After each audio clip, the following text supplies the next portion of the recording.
Hello my dear students, welcome you all to the botany classes. Hope you are all good at your health as well as your studies. In the previous class we have discussed about the flower structure, floral formula and floral diagram. And in today's class we shall discuss about the fruits and their structure and their types. Shall we see those types briefly? Fruit is defined as the metamorphosed or a ripened ovary with one or more seeds. Simply it is a ripened ovary before pollination, before fertilization, fruit after pollination, after fertilization with one or more seed. Seed may contain one seed or it may contain many seeds. After successful fertilization of an ovary develops into a fruit, and fruits developed without fertilization are called parthenocarpic fruits. Means normally the ovary will develop into fruit, usually all the normal fruits, but in some of the fruits are developed without fertilization. Such fruits are called parthenocarpic fruits. Those will be seedless fruits. And here we have some types of fruits. First one, when a fruit is developed exclusively from the ovary of a flower, it is called true fruit. Fruit developed from ovary is called true fruits. Sometimes, second one, sometimes the other floral parts like thalamus or receptacle may develop as a part of the fruit. Such fruits are called false fruits or pseudocarps. Okay. If other parts will develop into fruit, it is called a pseudocarp or false fruit. For example, in an apple and pear, thalamus grows into around the ovary and becomes fleshy to form the main edible part of the fruit. In apple, whatever the part we eat, edible part is thalamus. Whatever we throw out after eating, it is the actual fruit. Such fruits are called false fruits or a pseudocarp, right. So, here there are some parts of the fruit, basic parts of the fruit. Main parts is two, pericarp and seed. Pericarp is fruit wall.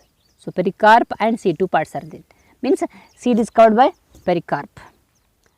Pericarp, it is the wall of a fruit. Pericarp is a wall of a fruit which is developed from ovary wall,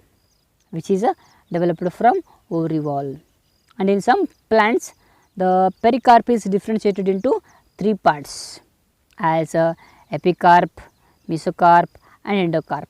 Epicarp being outside, mesocarp being middle, endocarp being inner, that covers the seed. Okay. Look at the epicarp.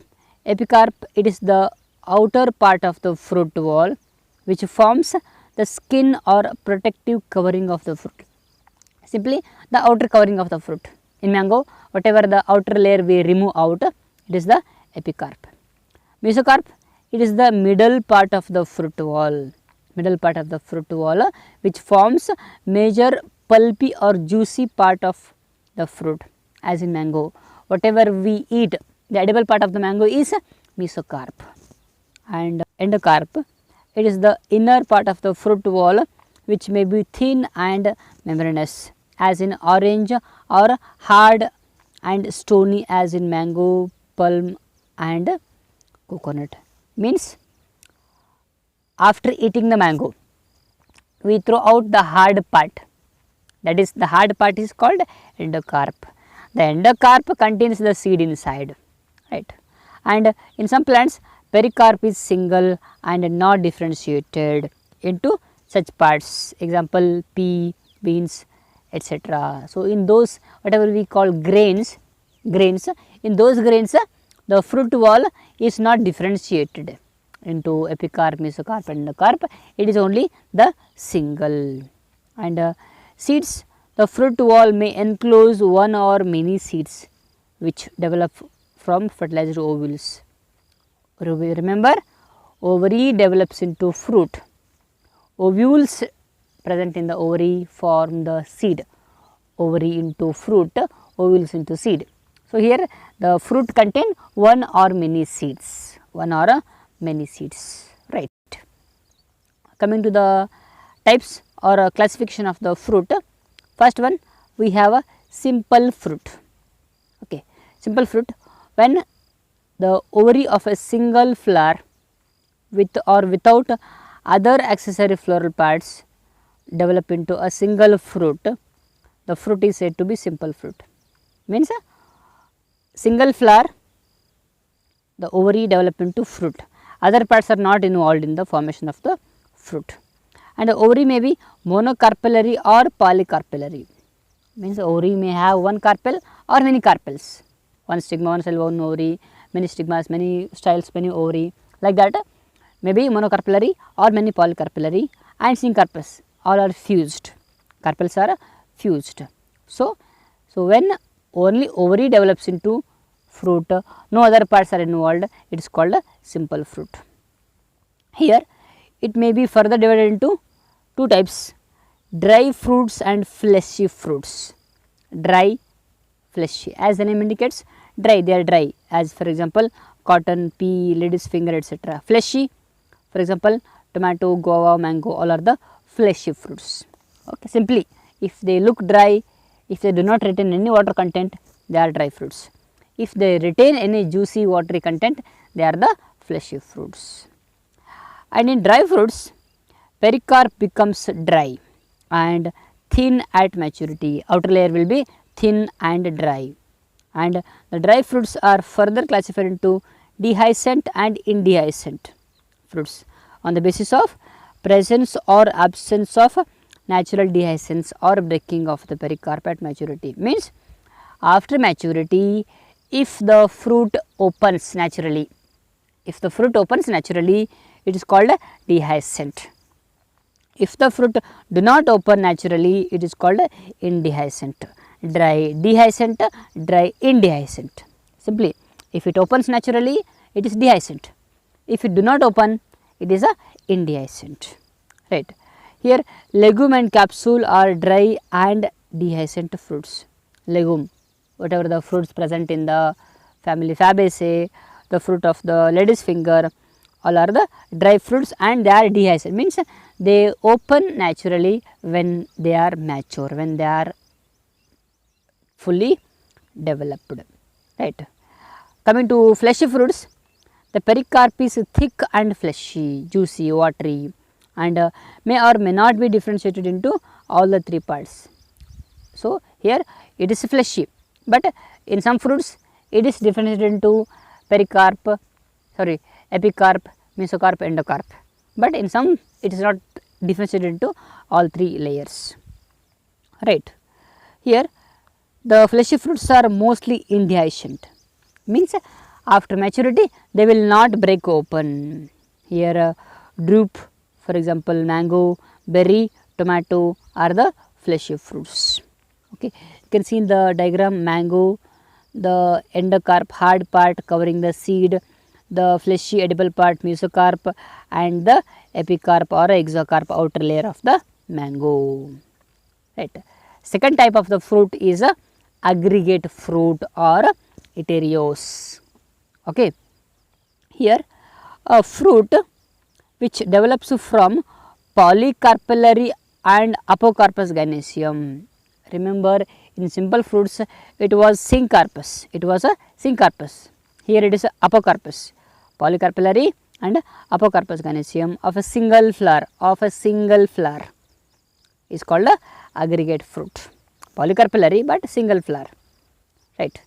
In such case the carpels are free and ovary of each carpel develops into a small simple fruitlet.